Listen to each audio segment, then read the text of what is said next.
Put your pajamas on, grab a snack, cuddle with a stuffed animal or your favorite human being, and get comfy under those covers. It's story time.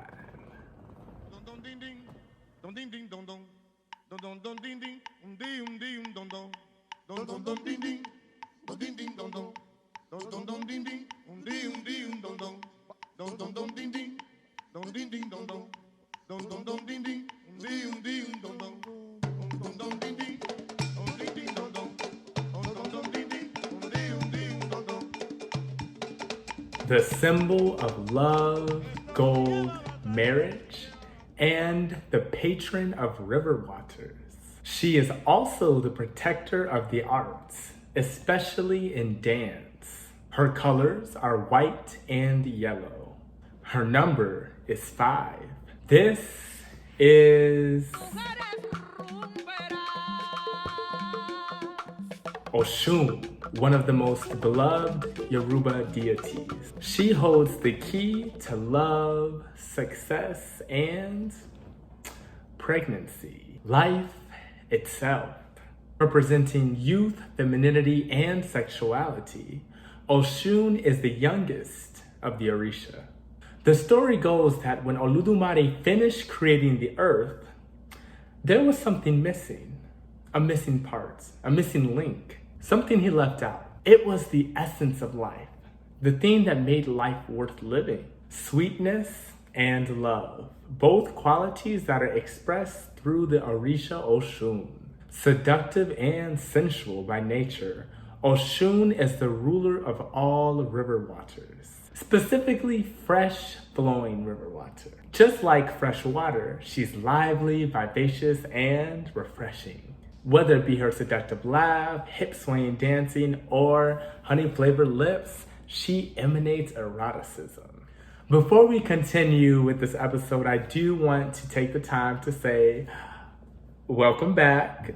I'm glad to see y'all again. I know it's been a minute, This summer has been absolutely a blast. I've been extremely busy doing summer business projects through my school program, podcasting, as you all know, and just really enjoying the summer. I've been going out dancing a lot. I went to the Miami Salsa Congress a few months ago, so that was amazing. And I'm glad to be back. I'm glad to get back to the Orishas and present this awesome knowledge and content to you all. So make sure you hit that subscribe button, like, comment, and share, please. We want to spread this knowledge to everyone and make it as accessible as possible. Let's get back to it. So you might be thinking, we've covered so many river deities in this series. We got Olokun, Yemaya, and now Oshún. Matter of fact, Yemaya, as we discussed in a previous episode, is the owner of all waters on earth. She is the original owner of those waters. In many patakis or short stories, Yemaya is actually Oshun's older sister. So you sort of see the connection. It actually makes a lot of sense when you think about it, especially the connection between romance, marriage, and then motherhood. While Oshún represents the inspiration of sexual love to promote fertility, Yemaya, on the other hand, ensures that children are born and that they are protected in the womb. So you see that motherhood connection with Yemaya versus the more sexual and erotic side that Oshún represents. Both Orishas work in unison to create life. So Oshún possesses a generosity and irresistible charm. Y'all better watch out. Okay. So I'm sure you all remember what happened in the previous episode with Changó and the significance of honey. Remember when Oshún rubbed honey on Changó's lips to make him fall in love with her? But if you didn't, let's take a look to jog the memory. Oshún's symbol is honey. The honey represents her contagious love spell. However, despite her loving nature, Oshún can be one of the most dangerous Orishas when crossed. Let's get into her story and you'll know exactly what I mean. Oshún and Oba. And remember, Oba is just Changó's first wife. until Oshún got into the picture. Yeah.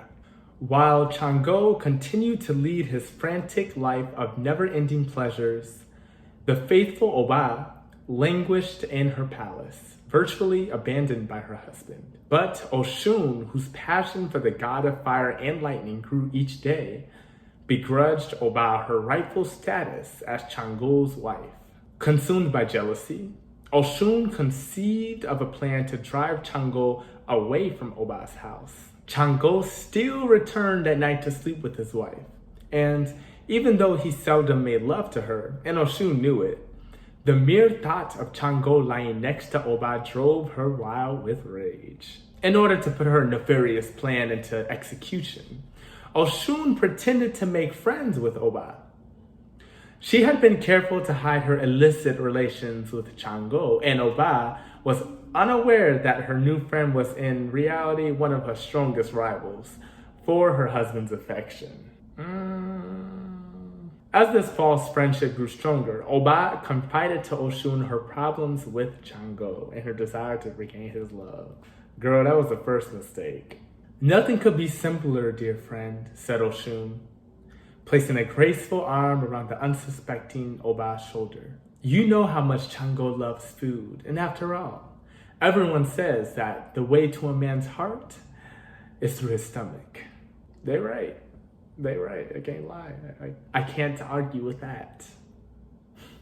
Feed him well and he'll feel compelled to come home for supper every evening. Once you have him in the house, you'll know what to do. And she gave an affectionate hug to Oba.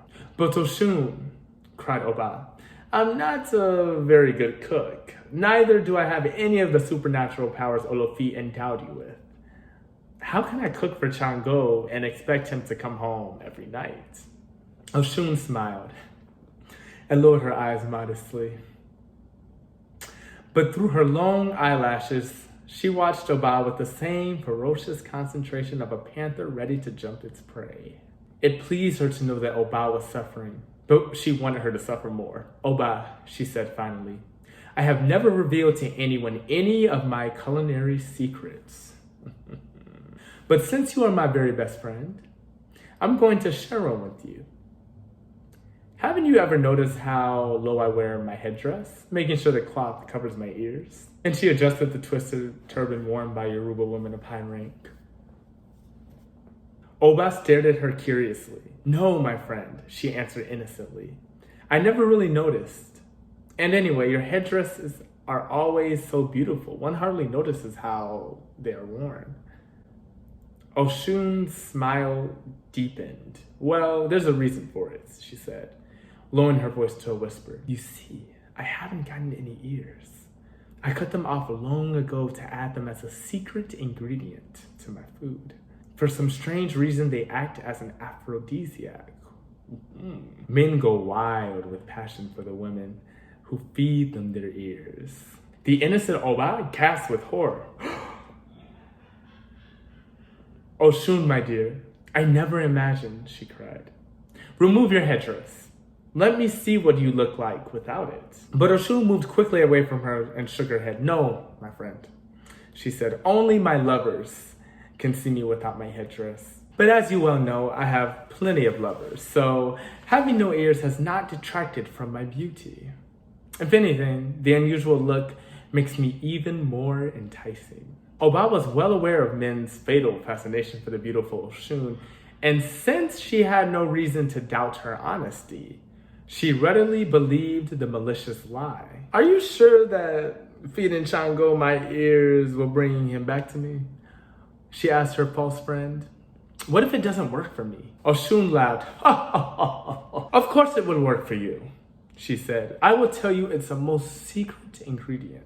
But don't tell anybody. I told you about this. It's one of the most closely guarded secrets. Most especially, don't tell Changó. If you do, the charm won't work. And with that, Oshún left Oba to ponder her advice. Several days later, Changó told Oba that he would be bringing a few friends for dinner the next day. And Oba, wanting to impress her husband with her cooking, decided to follow Oshún's advice. The friends were sitting with Changó, waiting for the food to be served, when in walked Oba with a large calabash full of Changó's favorite kararu.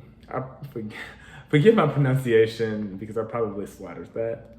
But kararu means soup. None of them noticed that she was wearing her headdress very low, carefully covering her ears. With bated breath, Oba set the kararu in front of her husband and sat down next to him. Changó lifted a ladle to spoon out the soup when he saw two strange objects floating on the soup's surface.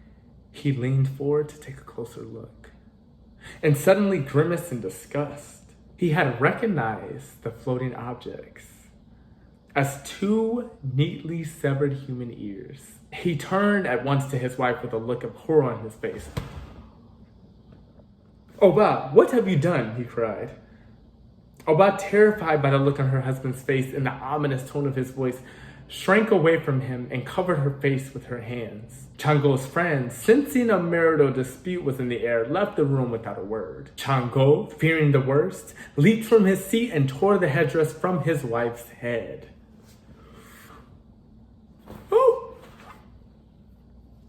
All at once, he saw his fears confirmed, for there was only a horribly mutilated surface where Oba's ears should have been. "Why, Oba? Why did you do such a dreadful thing?" he asked, looking at her with a mixture of pity and disgust. "How could you cut off your ears and serve them to me like this?" The horror and loathing in her husband's eyes nearly broke poor Oba's heart. "It was Oshún," she wailed. "She told me to season the soup with my ears to make you pay more attention to me." Changó sat down with a heavy sigh. "Poor Oba," he said softly. "You listened to such ill-intended advice out of love for me? I should have never married you. You're much too good for me. I should have married a woman like Oshún. She and I have a lot more in common." Oba looked up with tearful eyes. "You marry Oshún? What are you saying, my husband?" The pity in Changó's eyes intensified. "My poor Oba," he said sadly. "Don't you know why Oshún gave you such terrible advice? She has been my mistress for many months now. I thought you knew. I thought everybody knew." Oba looked at Changó in dismay. "You and Oshún?" she whispered in disbelief. "But Oshún is my friend. She wouldn't hurt me on purpose. It can't be. I won't believe it." "Suit yourself," said Changó impatiently. "You're my lawful wife. I will never humiliate you by taking another, but I can no longer live with you. Stay in the palace. I'll have another house built for myself, and you will always be provided for." None of Oba's entreaties would make Changó change his mind. That same evening, he left his wife, never to return. In due time, Oba realized Oshún had indeed betrayed her. Ashamed by her naive credulity and unable to exact revenge, she remained in her palace, forlorn and remote, wife only in name of the redoubtable Changó.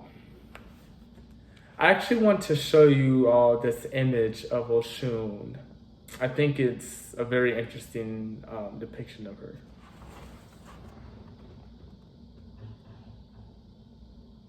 As you all can see, Oshún at the core is a very sad and lonely being. She loves unconditionally with all her being, but it is never mutual. She can never find someone who matches her energy. Girl, same. Who else can relate? Oshún has also been referred to as the Queen of Witches. She loves casting spells, especially in relation to seduction and romance, as we all seen through Changó and the example of the honey to the lips. She is synchronized with the version of Caridad de Cobre, which basically means Our Lady of the Charity, which is the patroness of Cuba. In fact, Oshún has a special day in Cuba that is celebrated on September 8th.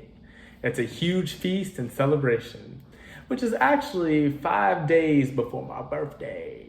So just to let y'all know that. Venmo link will be included in the description. Thanks. Oshún is symbolized not only through honey, but also through depictions of a vulture and a peacock. Interesting, right? She is shown through the beauty and seduction of a peacock, but she also got that wild side because she is a hunter. And just like a vulture, she hunts her prey. In fact, one of the Patakis actually explains that Oshún flew to the heavens to speak to Olofi, but in form of a peacock. She wanted to speak to Loveeee about a problem that the Orishas were having on Earth. However, the other Orishas were a bit too fearful to speak with Loveeee because that involved them actually flying to the heavens. And Olorun, aka the sun, was known for burning people to a crisp for anyone who crossed that barrier. So the story goes that as Oshún flew closer to the heavens, something incredible happened. Her feathers became charred. Her beauty slowly faded. Eventually, she resembled a peacock no more. Instead, she was a vulture. As a reward for her bravery, Loveeee declared her one of his favorite Orishas. And that's all for tonight, folks. Don't forget to check out Oshún's featured dance on the Ritmos Negros Facebook and Instagram pages. Take care, have a good night, and please join me on this journey next time as we unveil the secrets of the patron of life, the Orisha of the home, Changó's first wife. Y'all know who I'm talking about. Orisha Oshún. Ciao, ciao for now.